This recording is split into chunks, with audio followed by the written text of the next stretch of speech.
Bom dia, irmãos. Graça e paz em nome de Jesus. Amém? Como é bom estar na casa de Deus, como é bom cantar louvores ao nome do nosso Deus. E como é bom nos deleitarmos na sua palavra, palavra que traz vida ao nosso coração, palavra que traz consolo, palavra que traz esperança, que traz sentido, significado à nossa vida. E nesse momento nós vamos fazer isso. Nós vamos meditar, nós vamos nos deleitar na palavra que sai da boca do nosso Deus. Você pode dizer amém? Vamos, como você já pôde ver aí, nós vamos conversar essa manhã sobre o drama de Abacuque, guiado da dúvida à esperança. Quem conhece a história do profeta Abacuque e o contexto no qual ele viveu, pode imaginar que essa palavra seja oportuna ao nosso contexto brasileiro, nosso contexto econômico, contexto de... nós passamos um período de escassez, de falta, de ausência de algumas coisas, e talvez você possa pensar, não, o pastor está pregando por causa disso. E eu vou dizer que essencialmente, não estou falando, não vou pregar em Abacuque por causa disso. Mas, porque algumas semanas atrás, eu me deparei com uma situação de sofrimento extremo. E aquele sofrimento, o sofrimento daquela família, tocou muito meu coração. E eu fiquei me questionando e me perguntando, Senhor, o que dizer? Tem horas que a gente só tem que oferecer o ombro e a gente não precisa dizer absolutamente nada. Mas no meu coração eu fiquei refletindo e meditando, me questionando, Senhor, o que é que a Tua palavra tem a ensinar, tem a nos falar, ou tem a falar essa família, tem a falar essa casa? O que o Senhor tem a dizer? E foi assim que eu encontrei, e foi assim que o Senhor começou a ministrar o meu coração, falar sobre o texto do profeta Abacuque. Foi confirmando nas devocionais, eu fiquei perguntando, Senhor, será que é alguma coisa do meu coração? Será que é uma coisa que me sensibilizou? E eu acredito que não estaria errado, se fosse esse o motivo. Mas eu falei, Senhor, que seja para a Tua glória, que seja para consolar, que seja para fortalecer. E o Senhor confirmou na sua própria palavra, e é confiando em Deus, confiando na direção dEle, que nós vamos meditar sobre o texto do profeta Abacuque. Abra, por gentileza, ou acesse a sua Bíblia. No livro do profeta Abacuque, nós vamos fazer a leitura de parte do capítulo de número 3. Se você está com o smartphone, vai ser mais fácil. Se você não está com a Bíblia, o livro, você vai ter um pouquinho mais de dificuldade, mas depois de Naum, ali entre Naum e Sofonias, você vai encontrar aí o livro do profeta Abacuque. Amém? Glórias a Deus. Diz assim a palavra do nosso Deus: assim que eu ouvi tudo isso o quê? A revelação que ele havia recebido de Deus. As minhas entranhas se comoveram, meus lábios tremeram, meus ossos desfaleceram e as minhas pernas vacilaram. Portanto, aguardarei tranquilo, em tranquilo silêncio o dia da tribulação, que virá sobre o povo que nos oprime. Ainda que a figueira não floresça, você pode me ajudar? Ainda que a figueira...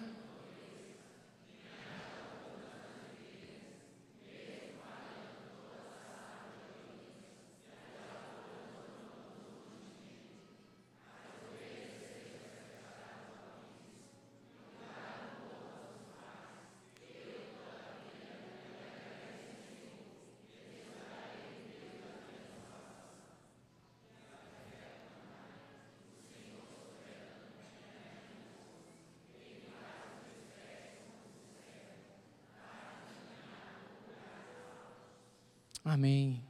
Que Deus tenha misericórdia da minha e da sua vida e aplique a sua verdade aos nossos corações nessa manhã, em nome de Jesus. Baixe a sua fronte, feche os seus olhos e oferte esse tempo, consagre esse tempo ao Senhor, em nome de Jesus. Deus, em nome de Jesus, nós nos humilhamos ante a Tua face, Senhor. Deus soberano sobre os céus e sobre a terra, Pai. Nós reconhecemos, Senhor Deus, as nossas limitações e nesse momento, Deus, nós cremos que o Senhor pode falar ao nosso coração por meio da Tua verdade. Cremos, Senhor, que o Senhor Deus pode falar ao nosso coração por meio do Teu Santo Espírito, Pai. E nesse momento, Senhor, eu te peço a Tua bênção, Senhor, e a Tua condução, que o Senhor Deus, que a Tua palavra possa cumprir o propósito, Senhor Deus, para o qual ela foi destinada nessa manhã. Ó Deus, traz consolo ao nosso coração, traz esperança ao nosso coração. Eu te peço assim, Senhor, em nome de Jesus. Amém. Amém. Glórias a Deus. Meus irmãos, eu quero começar partilhando com vocês um pouco sobre o profeta Abacuque, a mensagem de Abacuque e o tempo no qual viveu o profeta Abacuque. O nome Abacuque, ele significa abraçar. Todo mundo que eu ouvi falando sobre Abacuque, comentários, vídeos e pregações, todo mundo falava assim: dê um abraço no seu irmão, dê um Abacuque no seu irmão, mas eu não vou pedir para você dar um abraço no seu irmão, não vou pedir para você dar um Abacuque no seu irmão, mas no final desse culto você pode dar um abraço no seu irmão. No primeiro culto teve algumas pessoas que não se contiveram e começaram a abraçar, mas não precisa abraçar não. Mas no final não saia daqui sem abraçar o seu irmão e lembrar do nome do profeta Abacuque. E esse abraço para Jerônimo, que foi autor da Vulgata Latina, da tradução da Bíblia para o latim, ele pensou num abraço de luta. Não um abraço caloroso, um abraço afetuoso, mas um abraço de luta, dando a ideia de que Abacuque lutou com Deus por causa dos seus questionamentos. Já Lutero, ele interpretou o nome Abacuque como o abraçador, como aquele que abraça o povo, como aquele que toma o povo em seus braços a fim de demonstrar afeto, a fim de confortar, a fim de consolar, como um pai toma o seu filho no colo a fim de o acalmar. Alguns estudiosos, essas duas ideias são prováveis, são válidas, são importantes, fazem sentido quando nós lemos o texto. Alguns estudiosos defendem também que Abacuque foi um profeta cultico, Abacuque foi um músico, um levita, Abacuque foi um salmista. E é importante destacar que o texto que nós acabamos de ler, que o capítulo 3 de Abacuque é um salmo, é um cântico. Nós encontramos, meus irmãos, cânticos, o gênero literário do saltério e salmos, em vários livros da Bíblia. Nós não só encontramos os cânticos nos livros dos salmos, mas podemos encontrar também em outros livros. Destaco também que Abacuque, ele viveu provavelmente nos dias do reinado de Jeoaquim, e ele foi contemporâneo do profeta Jeremias. Então dá para a gente imaginar que ele foi um profeta ali pré-exílico e que ele estava vivendo aquela tensão da provável vinda, da possível vinda, e veio do cativeiro babilônio, o babilônico. Como eu disse, Abacuque, ele foi um salmista, mas nem sempre Abacuque ele trazia em seus lábios cânticos. Nem sempre os lábios de Abacuque traziam salmos. Nem sempre a fé de Abacuque foi tão resoluta, como nós acabamos de ler nesse texto belíssimo que diz: ainda que, todavia. Como diz o título da nossa mensagem, Abacuque, ele foi conduzido da perplexidade, da dúvida, do temor à esperança. Ele foi conduzido do medo à fé. Abacuque, apesar de ser um escolhido, apesar de ser um profeta, Abacuque era um homem como nós. Abacuque, ele tinha as mesmas angústias, as mesmas inquietações, as mesmas fragilidades e até mesmo os mesmos questionamentos. Diferentemente de todos os profetas do Antigo Testamento, com exceção de Jonas, Abacuque, ele não diz: assim diz o Senhor.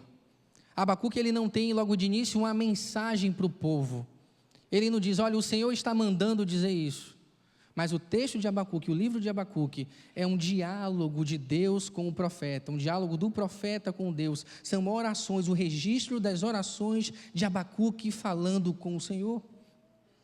E Abacuque, logo no início, ele começa com uma oração um pouco insatisfeita.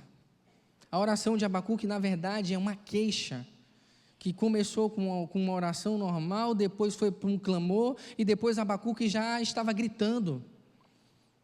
E Abacuque não diz assim diz o Senhor, mas ele diz: até quando, Senhor, eu clamarei e tu não me escutarás?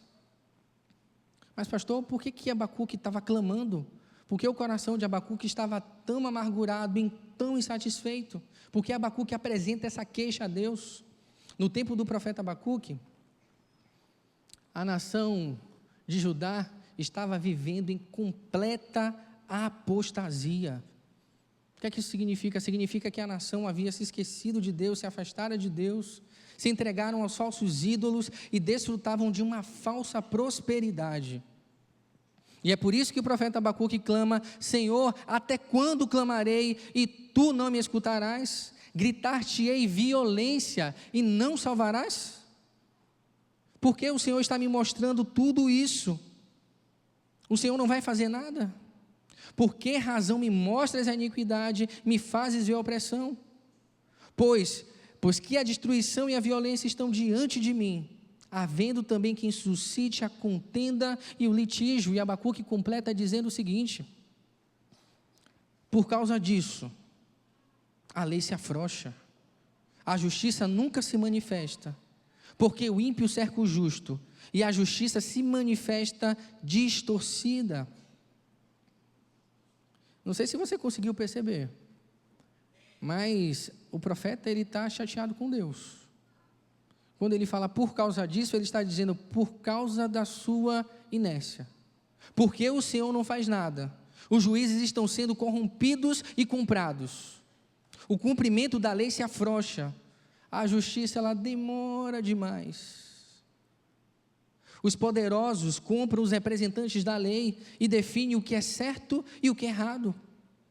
E quando uma sentença sai, ela é torcida, não é cumprida como se deveria. Você conseguiu lembrar de algum país? Conseguiu lembrar de alguma nação? Mas Deus não é um Deus que está insensível ao clamor do profeta.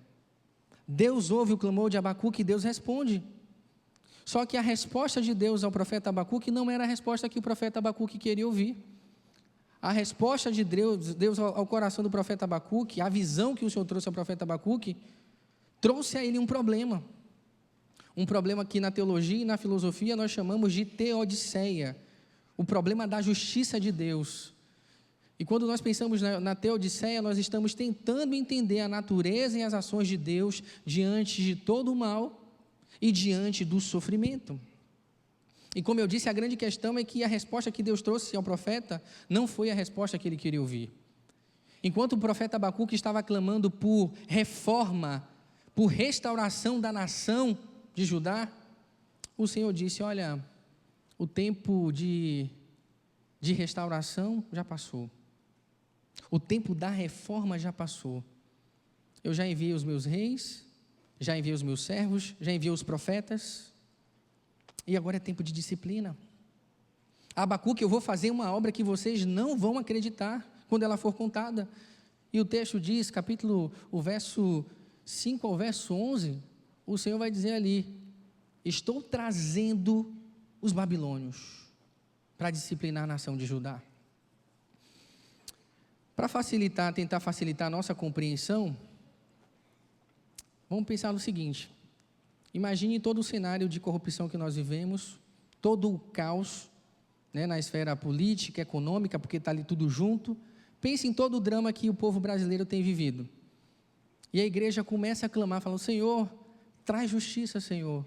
Endireita as veredas do Brasil, endireita o caminho do ímpio, Senhor. Faz justiça, Senhor. Aí o Senhor vai dizer assim: tá certo. A IBAN está clamando por isso? Tá certo. Hipoteticamente, viu, gente? Só para a gente entender lá o texto. Aí Deus fala assim: eu vou trazer o Estado Islâmico para o Brasil. Eu tenho uma filial escondida lá no Brasil e eles vão começar a entrar em ação.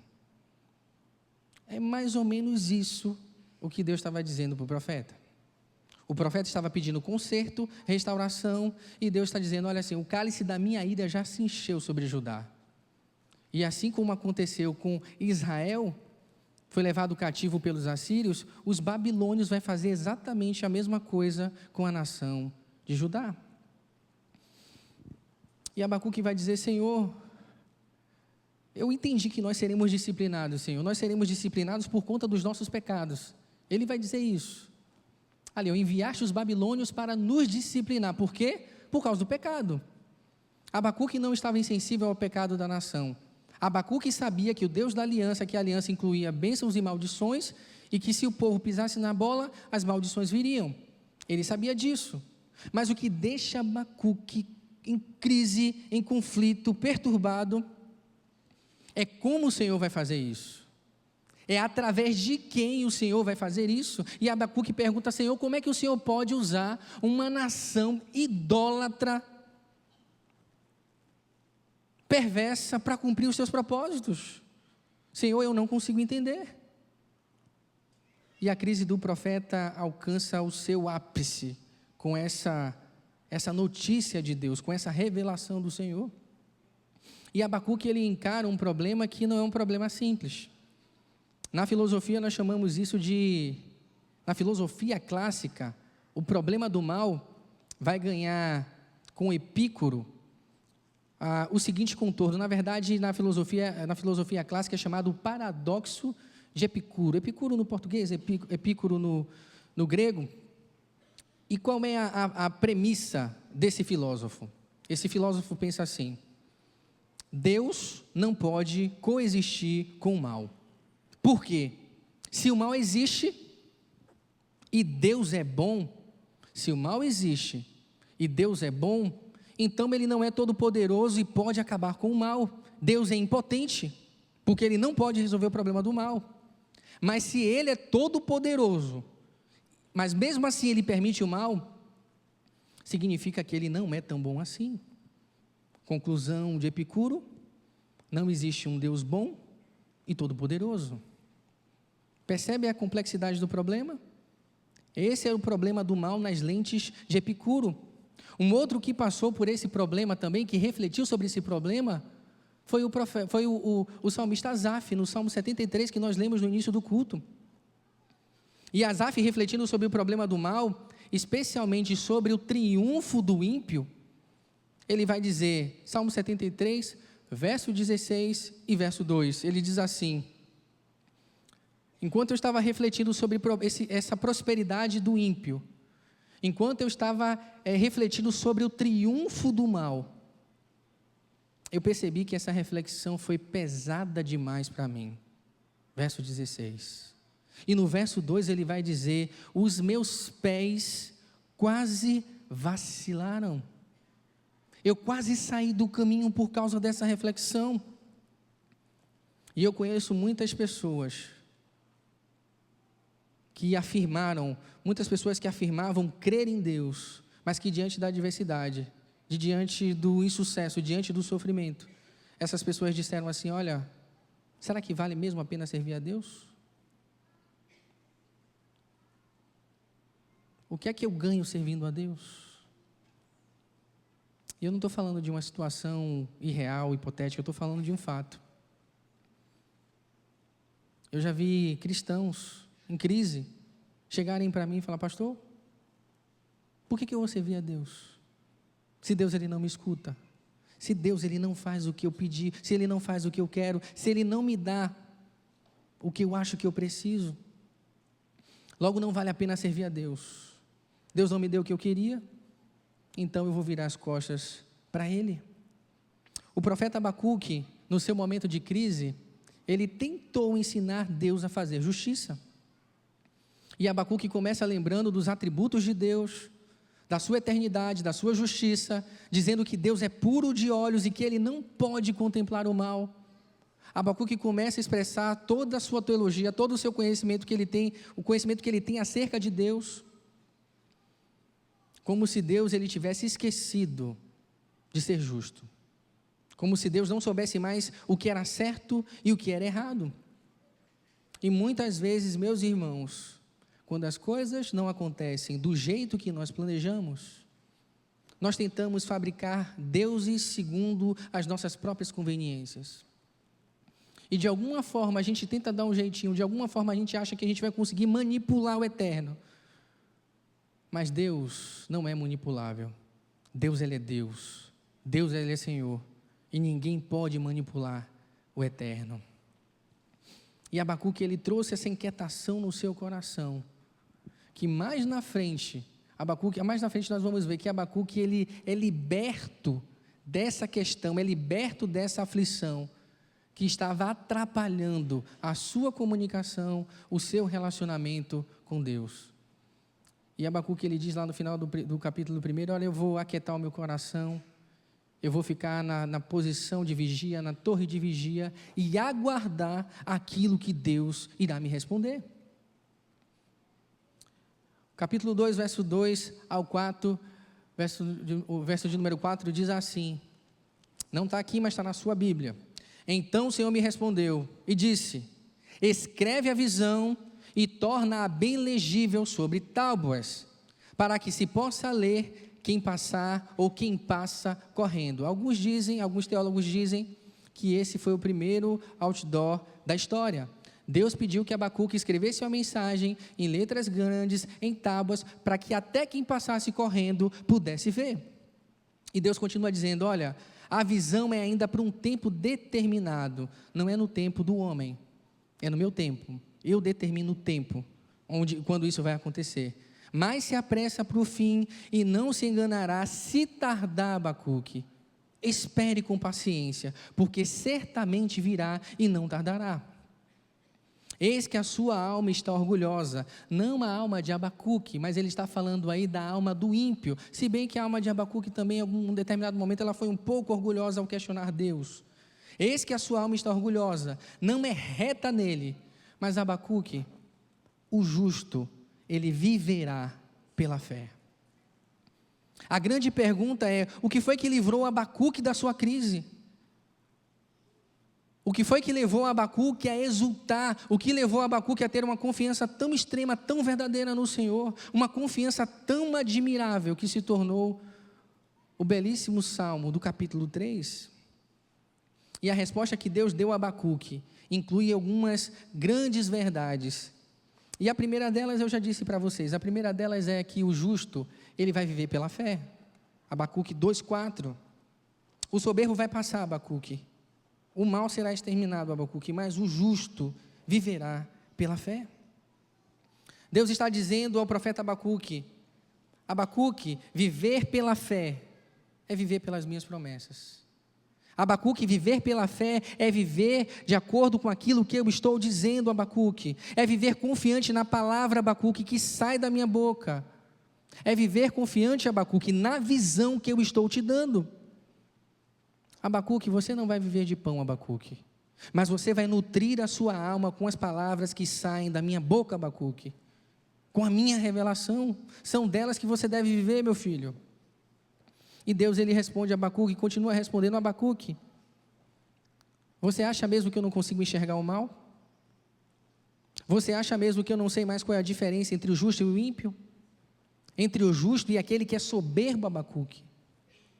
É claro que eu estou vendo, Abacuque, no tempo certo a minha justiça virá, e eles beberão do cálice da minha ira. Verso 16, Deus está falando do império babilônio que desfrutará, vamos dizer assim, ou que beberá terrivelmente do cálice da ira de Deus. A promessa, Abacuque, ela tem um dia específico para se cumprir, por isso anote, Abacuque, grave em tábuas, Abacuque, porque no tempo certo essa visão, ela se cumprirá. E como eu disse, Deus, ele tem uma vontade, ele é soberano sobre tudo e todos, e as coisas em nossas vidas têm um tempo determinado para acontecer. Creia, Abacuque, que um dia a terra se encherá do conhecimento da glória de Deus, como as águas cobrem o mar.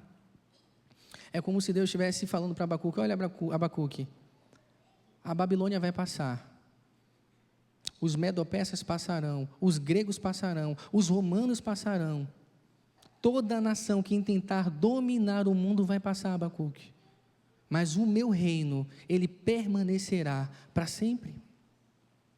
Creia nisso, Abacuque, eu farei justiça.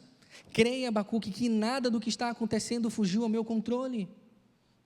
Abacuque, quando você acha que as coisas estão fugindo do meu controle, quando você não acredita mais na minha soberania, você está sendo como o soberbo.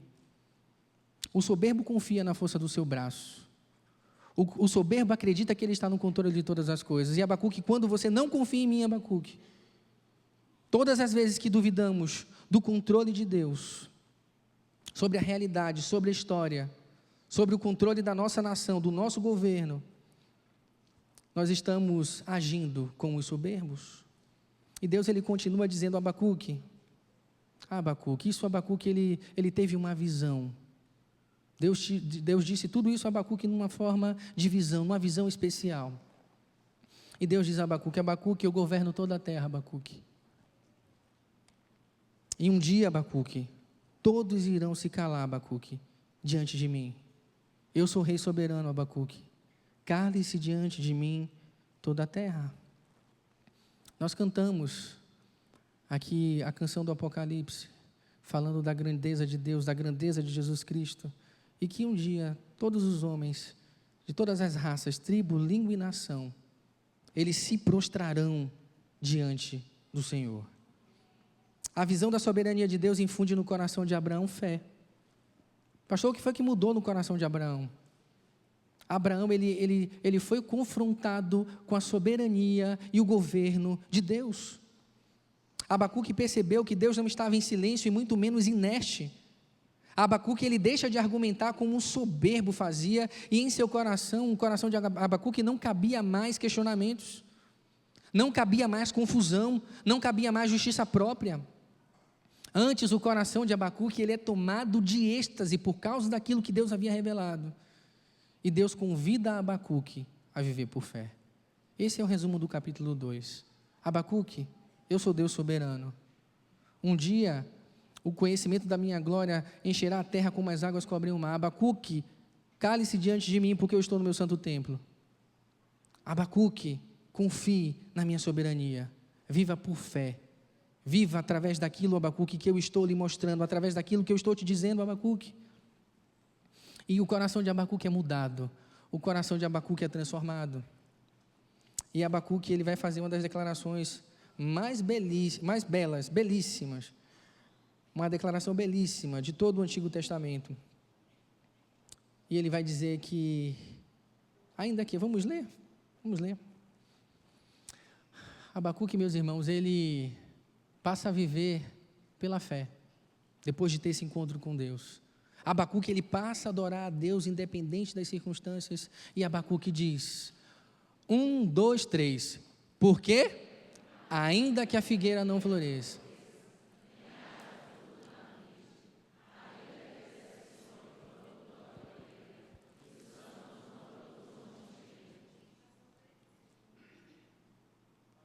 Ainda que as ovelhas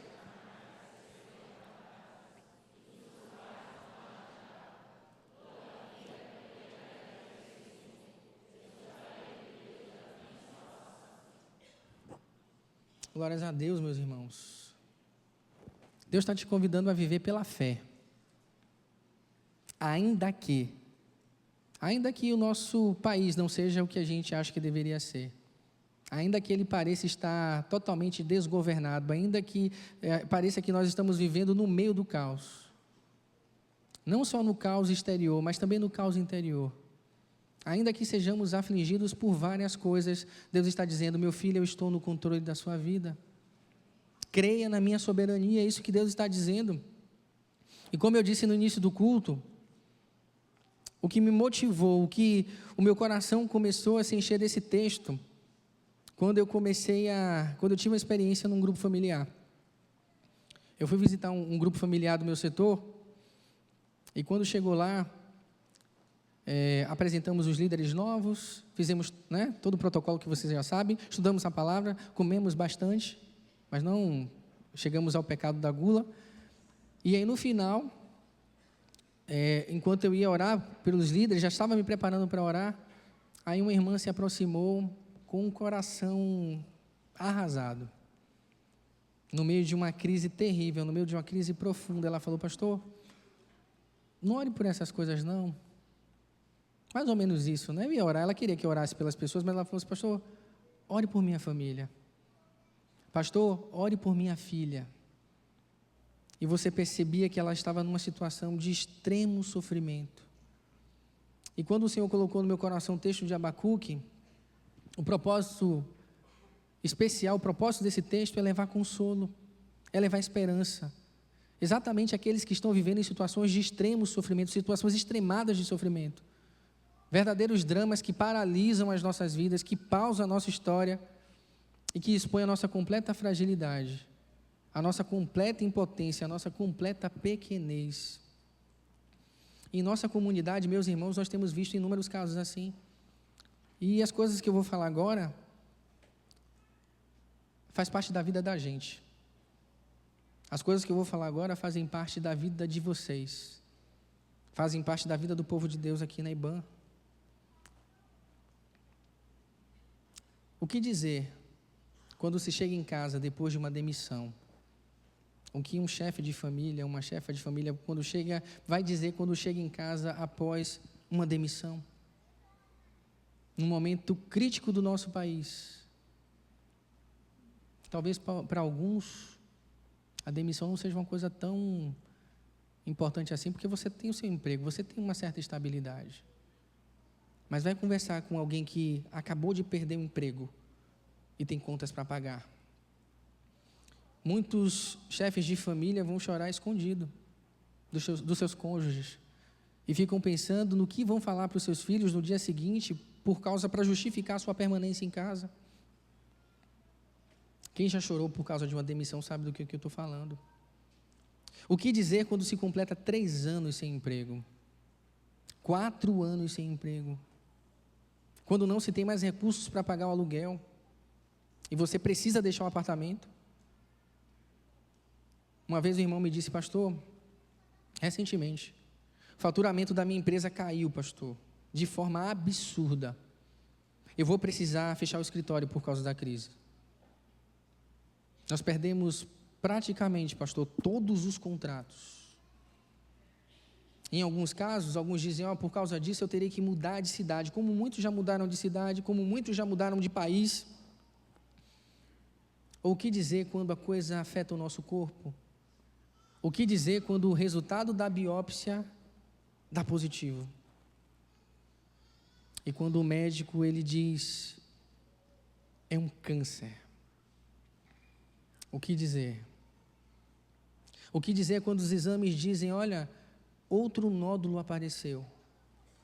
O que dizer quando o tratamento ele não funciona e o médico te diz: olha, talvez você precise amputar um membro?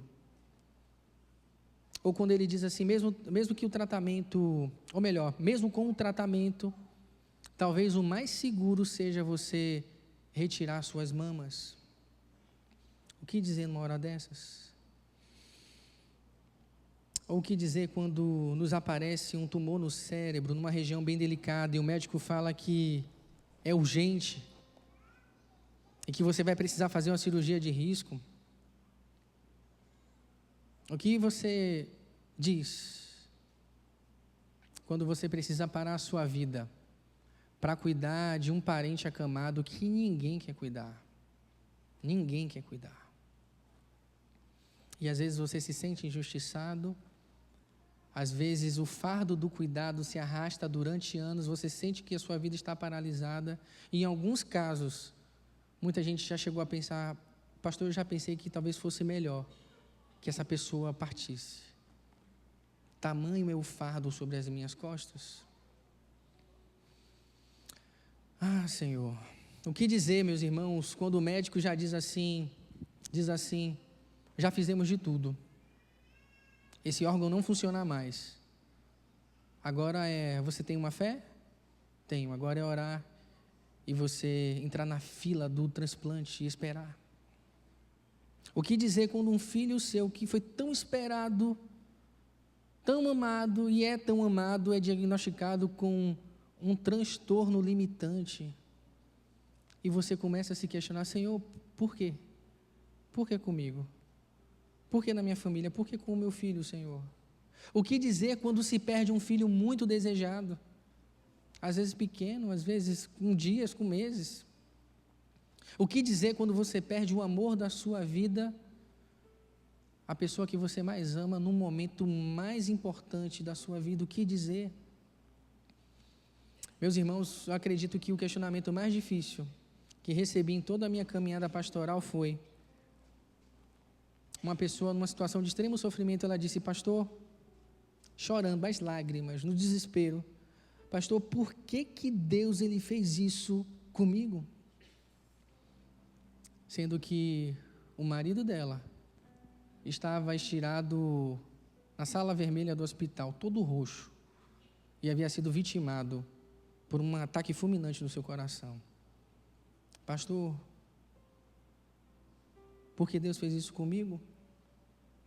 E são nesses momentos que a nossa cabeça começa a dar voltas e a gente começa a pensar, e a pergunta que vem à nossa cabeça é, num momento de desespero: Senhor, Tu existes? Eu creio que Tu existes, Senhor, mas onde o Senhor está? Onde o Senhor está, Senhor, que o Senhor não me responde? O que o Senhor está fazendo, Senhor Deus, eu não consigo entender, Senhor. Eu não consigo entender. Tem misericórdia de mim, Senhor. Tem misericórdia de mim. E é o que temos visto, meus irmãos. Esse é o cenário que temos visto na vida de muitos dos nossos irmãos. De perto, de longe, pessoas mais achegadas, pessoas menos achegadas, mas pessoas que estão aqui conosco.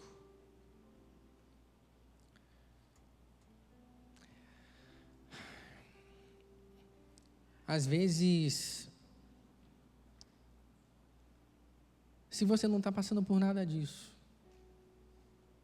Deus está te convocando a se sensibilizar com a situação do seu irmão. Se você não está passando por nenhum tipo de sofrimento extremado, se sensibilize com aqueles que estão sofrendo. Uma visita faz diferença. Uma mensagem faz diferença. Dizer: olha, eu estou orando por você, faz toda a diferença. Faz toda a diferença. E se estamos vivendo no olho do furacão, olhe para a palavra de Deus. Abacuque teve a sua fé fortalecida, a sua confiança fortalecida na soberania de Deus, quando Abacuque teve uma visão. E nós temos a nossa confiança fortalecida quando nós meditamos na palavra de Deus, porque ela é viva. É porque através dessa palavra é que Deus fala ao nosso coração. A profecia de Abacuque, ela é viva, meus irmãos, ela é viva, é preciosa. Que porção magnífica da palavra de Deus o Senhor nos reservou. Abacuque nos convida, nos inspira a prosseguir a caminhada e viver pela fé,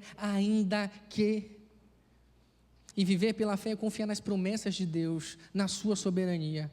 É confiar no seu amor que nunca falha. É termos a certeza que Deus tem por nós amor de Pai.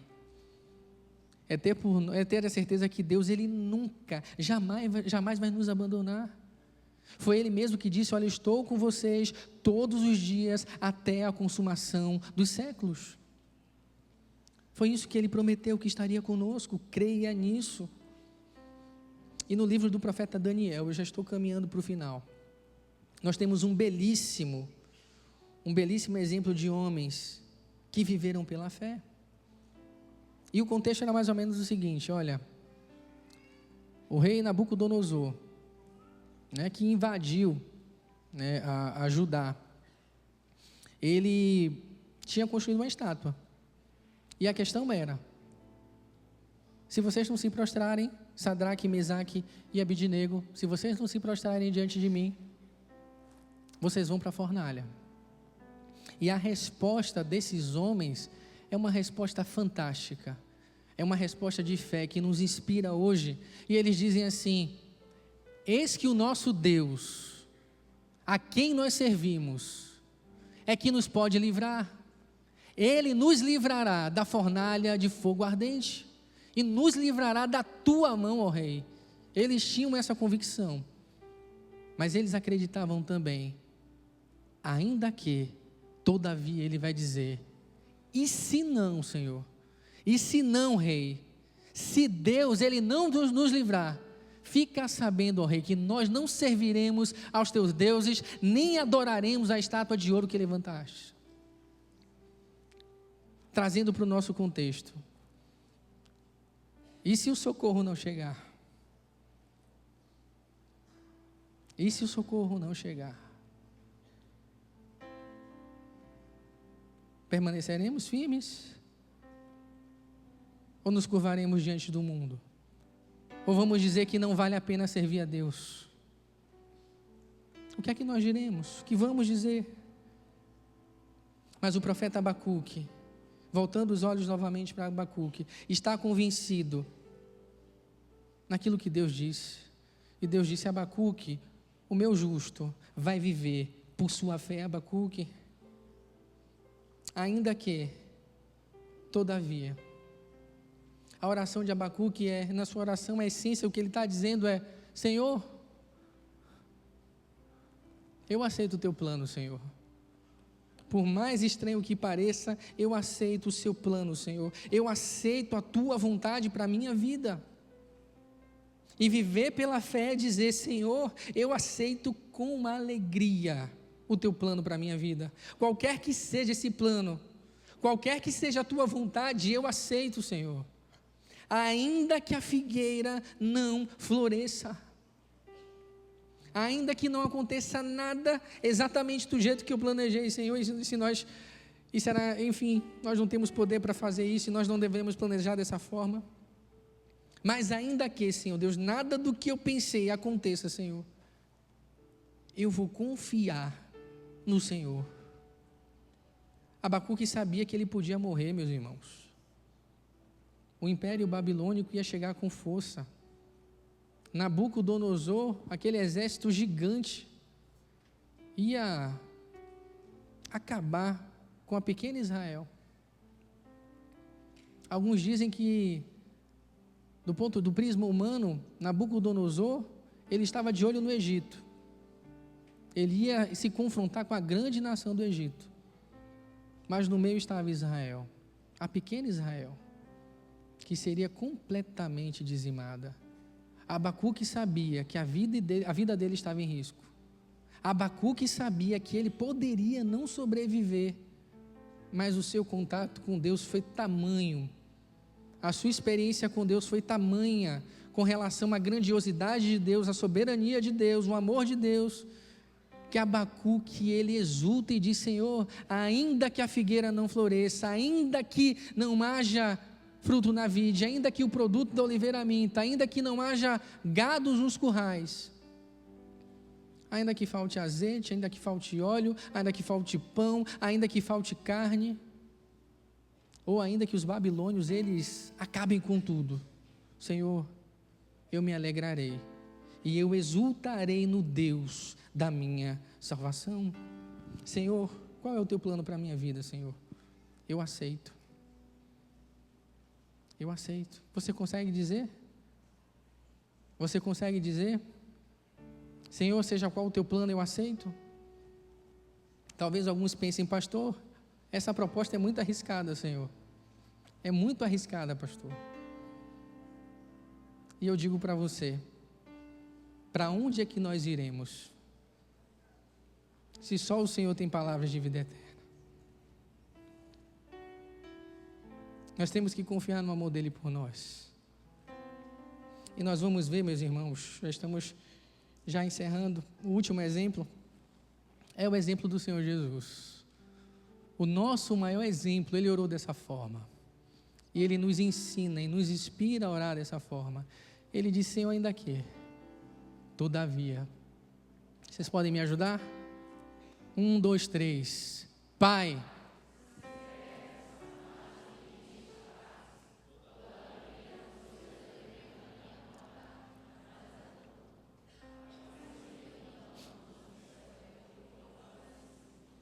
Eu deixei esse último verso aí de propósito. no momento mais difícil da vida de Jesus, não faltou consolo, não faltou cuidado do Pai, não faltou esperança.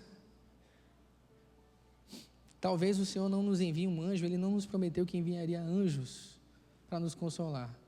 Mas o Senhor, na sua palavra, disse, Ele prometeu que o seu próprio Espírito Santo estaria conosco. O Espírito Consolador, para consolar o nosso coração e para consolar a nossa alma. Às vezes, meus irmãos, as lágrimas permanecem e insistem em umedecer os nossos olhos. Mas no íntimo do nosso coração, nós podemos nos alegrar em Deus, porque sabemos que, apesar da dor, apesar da aflição, sabemos que Ele ali está, sabemos que Ele aqui está, sabemos que Ele está conosco, e podemos descansar nos seus braços. Eu oro, meus irmãos, pedindo ao Senhor que a canção antiga de Abacuque, que o salmo antigo de Abacuque, traga vida a sua vida, traga consolo, traga fortalecimento, traga ao seu coração esperança e a confiança na soberania do nosso Deus. Você pode dizer amém? Nesse momento eu vou pedir que você se coloque de pé. Nós vamos cantar a parte de um hino belíssimo que fala sobre quem é o nosso Deus, fala sobre quem é o Senhor Jesus a quem servimos. Vamos adorar o Senhor.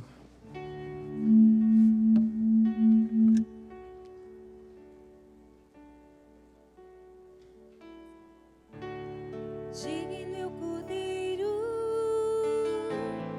que foi morto, santo, santo Ele é.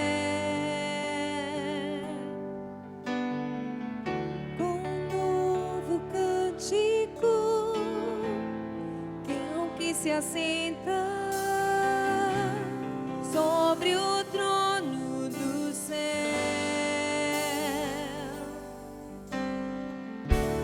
Santo, santo, santo, Deus Todo-Poderoso, que era e há de vir. Com a criação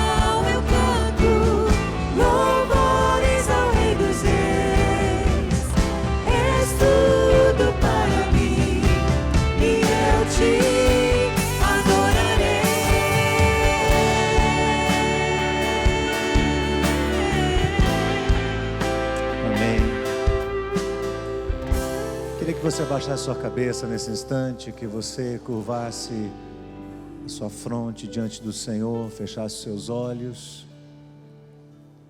Depois de ouvirmos essa palavra e mais uma vez refletimos no nosso coração a grande seriedade e o compromisso que temos diante de Deus, de nos encurvar diante da sua soberania,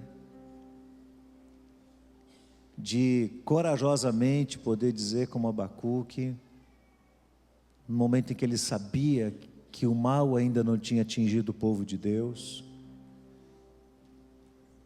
o sequestro de todas as pessoas, o drama terrível da saída da nação para a Babilônia sob castigo de Deus, isso ainda não havia acontecido, mas Deus mostra que isso ia acontecer claramente ao profeta, e ele sabia que ele ia enfrentar dias difíceis pela frente, mas ele tem segurança no seu coração, tem confiança dentro do seu coração. Hoje o Senhor nos trouxe aqui, é manhã de ceia do Senhor, é momento de relembrar o sacrifício de Jesus, depois dele ter dito um sim para Deus, de ele ter aceitado viver sobre a vontade do Senhor, ainda que isso lhe trouxesse dor, angústia. Vamos também relembrar esse momento. Quero pedir que os pastores e líderes estejam aqui à frente. Queria que a igreja se assentasse nesse momento, mas que todos permanecessem com os olhos fechados, com suas cabeças baixas, fazendo cada um exame de si mesmo na presença de Deus. A palavra do Senhor diz: Examine-se, pois, o homem a si mesmo, e então coma do pão e beba do cálice. Se você é um crente em Cristo Jesus, se você foi lavado e remido pelo sangue do Senhor, você sabe que esse momento é parte da sua fé. O justo viverá pela fé.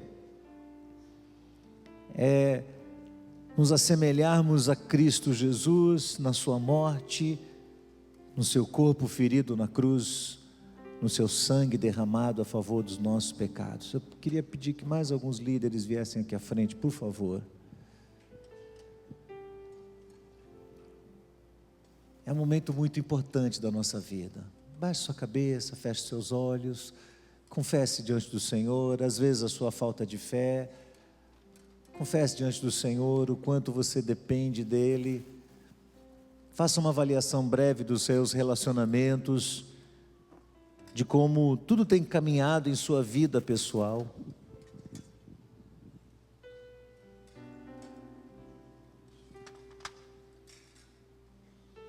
Como tem estado sua vida pessoal, seus relacionamentos.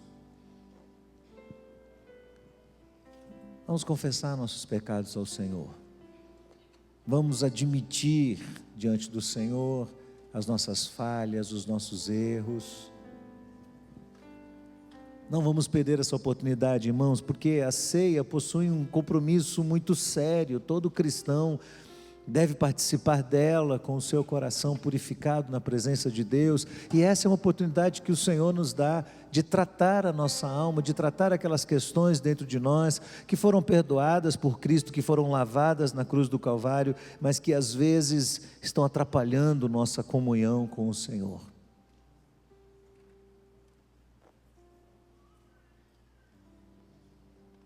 E se você é um crente em Cristo Jesus, se você obedeceu a ordem do Senhor de ser batizado nas águas, se você está em comunhão com sua igreja, com o Senhor, se você está confessando os seus pecados a Deus neste momento, você vai se colocar de pé para receber os dois elementos da ceia. Nós vamos distribuir os dois elementos juntos, o pão e o cálice. Só se assente quando você receber os dois elementos. Aqueles que vão participar vão ficar de pé nesse momento.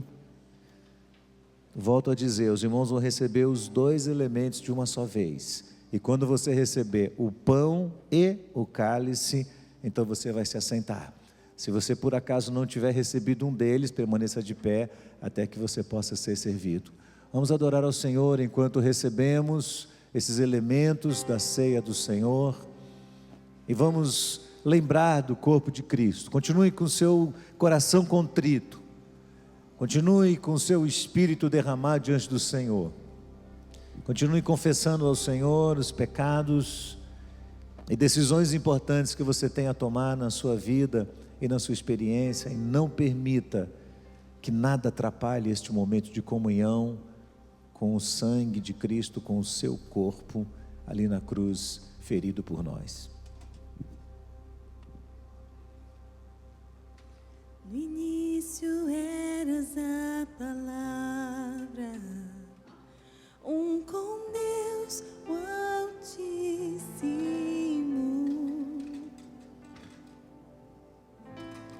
mistério de tua glória, Cristo em ti se revelou. Oh, quão lindo esse nome é! Oh, quão lindo esse nome é! O nome de Jesus, meu Rei. Oh, quão lindo esse nome é! Maior que tudo Ele é. Oh, quão lindo esse nome é! Nome de Jesus.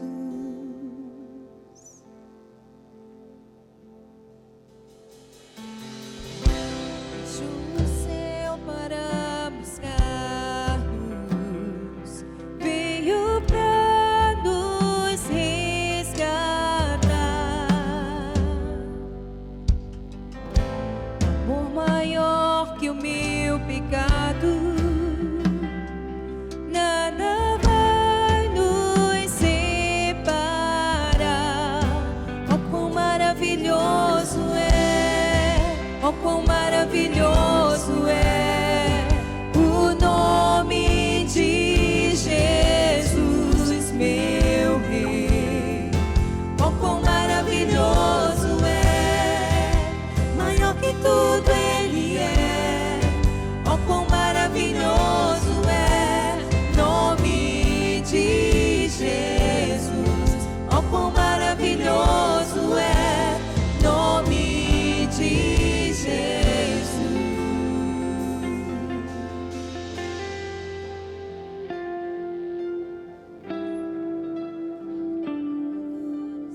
nome é maior que tudo é.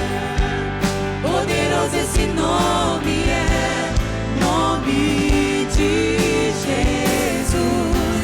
És invencível, inigualável, hoje e pra sempre. Sempre reinará, Senhor.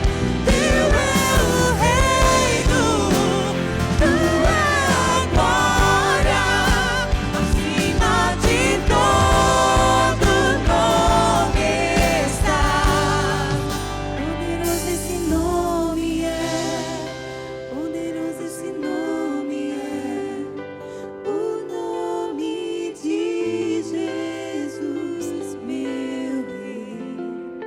Poderoso esse nome é, mais forte que tudo é. Poderoso esse nome é, nome de Jesus. Poderoso esse nome é, nome de Jesus. Poderoso esse nome é, nome de Jesus.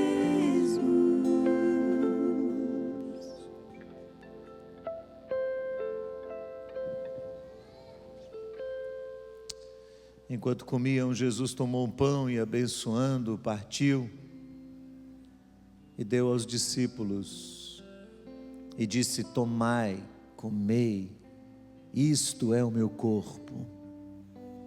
E tomando o cálice, dando graças, deu-lhe dizendo: bebei dele todos, porque isto é o meu sangue, o sangue do Novo Testamento, que é derramado por muitos para a remissão dos pecados. E digo-vos que desde agora não beberei deste fruto da vide, até aquele dia em que o beba novo convosco no reino de meu Pai. Senhor, nós te bendizemos pelo teu corpo ferido na cruz do Calvário por cada um de nós.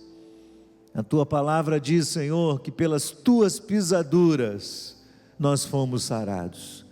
Bendito seja o teu nome. Nós te exaltamos, Senhor, pelo teu sangue vertido naquela cruz, naquela noite tão terrível em que o Senhor se viu só e abandonado por todos, mas ali a tua graça se multiplicou sobre toda a humanidade.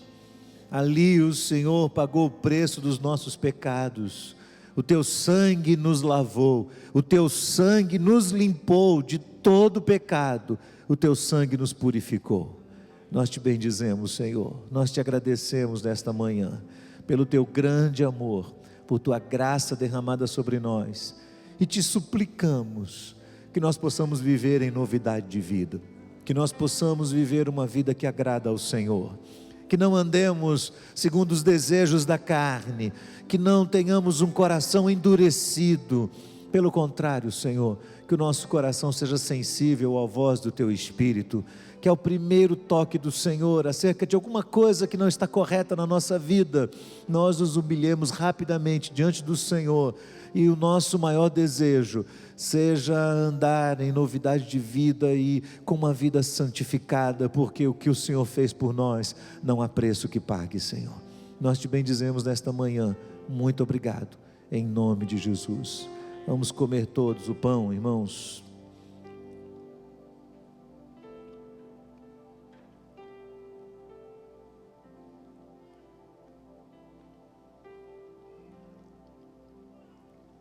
E vamos beber o cálice da nova aliança.